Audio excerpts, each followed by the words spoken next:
চলে যাও। বুড়িমা বলল, হুজুর আর কোনো সমস্যা নাই, যেহেতু আপনার দরবার থেকে আটা দিয়েছেন, হুজুর আপনি আটা দিয়েছেন, এই আটা যখন আমি পেয়ে গেছি কোনো আপত্তি নাই। হযরতে দাউদ আসলাম আটা দিয়ে দিলেন।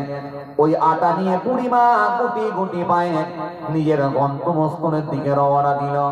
হঠাৎ করে বেশ কিছুটা যাওয়ার পরে পথে হযরতে সুলাইমান নবীর সঙ্গে দেখা হলো।